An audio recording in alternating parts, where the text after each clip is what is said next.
کہ اگر کوئی شخص یہ چاہتا ہے کہ مجھے اسلام کا منشور پڑھنا ہے اور مجھے پورے اسلام کا نچوڑ اور خلاصہ چاہیے، جو 30 پاروں کا خلاصہ ہو، بڑی بڑی احادیث کی کتب کا خلاصہ ہو، اور چند لائنوں کے اندر مجھے مدعا اور مقصد مل جائے زندگی کا،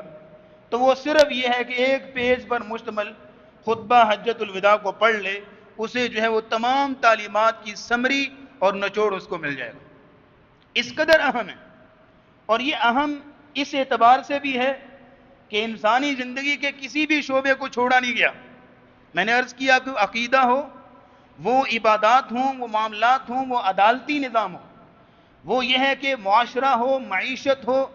کچھ بھی کسی بھی طرح کے معاملات ہوں، اس خطبے میں ہر چیز کو ڈرس کیا گیا، ہر معاملے کو ڈسکس کیا گیا، اس لیے کہ اس وقت جو ہے وہ عالم اسلام سے خطاب کیا جا رہا تھا۔ اور اس وجہ سے بھی آپ دیکھیے کہ رسول اکرم صلی اللہ تعالی علیہ وسلم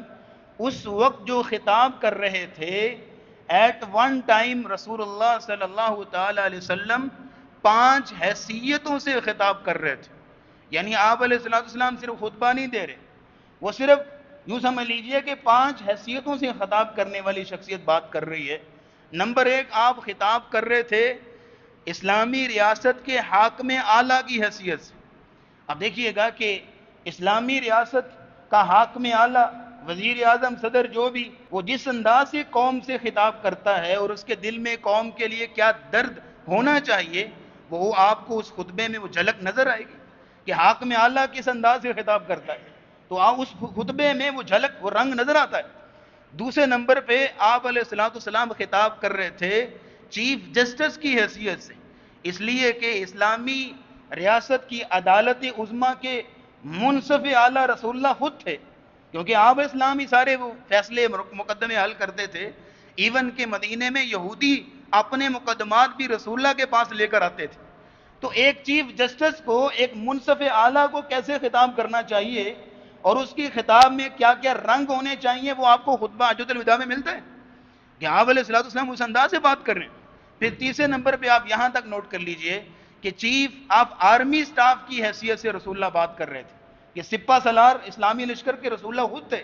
غزوہ بدر میں، احد میں، خندق میں، دیگر غزوات میں رسول اکرم صلی اللہ تعالی وسلم نے سپہ سالاری کی،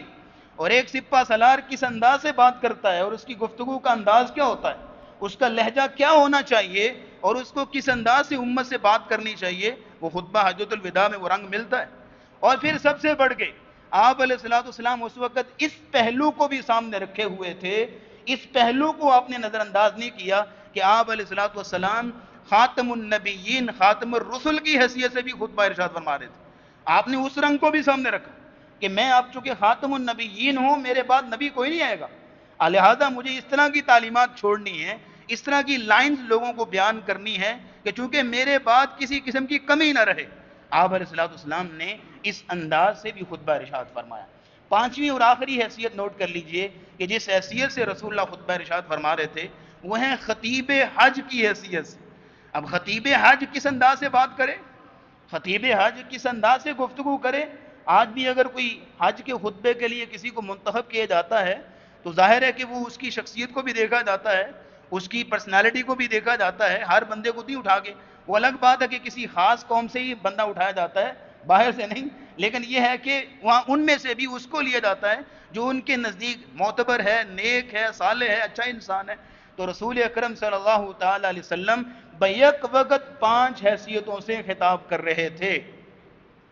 تو آپ یہاں پہ اندازہ لگا لیجئے